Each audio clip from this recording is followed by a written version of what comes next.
en discuter. Luc Vallée, économiste en chef de l'Institut économique de Montréal. Monsieur Vallée, bonjour. Rebonjour. Je sais, Monsieur Oué, on avait commencé un peu avant. Rebonjour.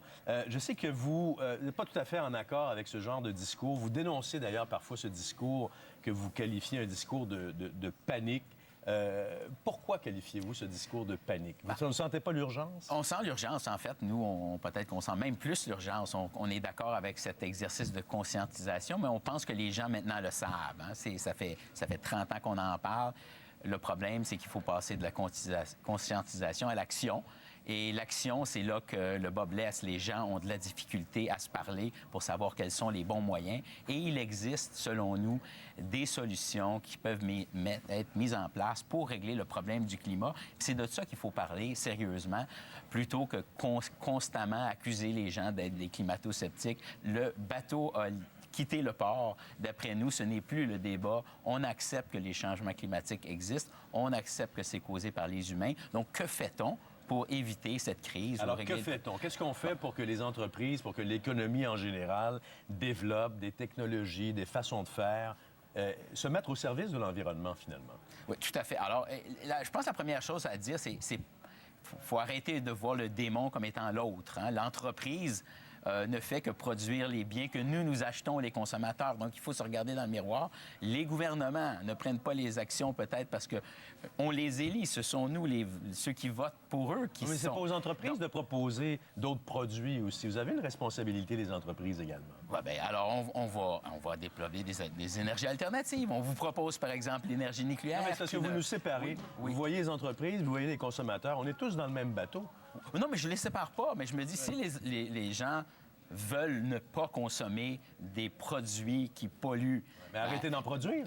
Non, arrêtez plutôt d'en consommer, parce que vous pouvez consommer d'autres choses. Oui, mais produisez d'autres choses. Là, écoutez, les entreprises ne produisent que ce que les gens veulent consommer. Écoutez, vous nous proposez des produits, alors consommez, faites les choses autrement. Faites qu'on avance un peu. Alors, les gens veulent se déplacer. Vous pensez que c'est un produit que l'entreprise nous vend? Ben oui, alors on vous donne le meilleur moyen de vous déplacer. C'est vrai que si on pouvait en proposer des meilleurs qui étaient moins polluants, on vous en proposerait. Mais par exemple, l'électricité, on pourrait la produire avec du nucléaire.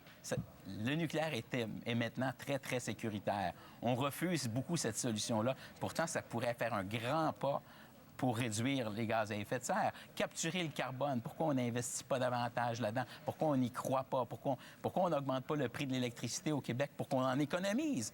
Puisqu'on va pouvoir vendre nos surplus à des Américains. Ces Américains-là vont consommer moins de charbon.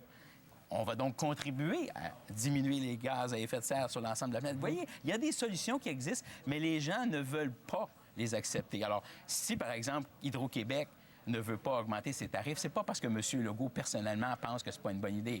C'est parce que les pressions de la population, on l'a vu d'ailleurs, il y a eu des groupes de pression d'entreprises et de consommateurs qui disent qu'il faut baisser les tarifs d'Hydro-Québec. Mais vous, est-ce que vous sentez sur le terrain, au sein des entreprises, une volonté de changement? Est-ce qu'on est prêt à prendre le virage? Oui, puis je pense que même on reconnaît pas, même la reconnaissance que les entreprises albertaines ont de ce problème et de ce qu'elles font pour le régler.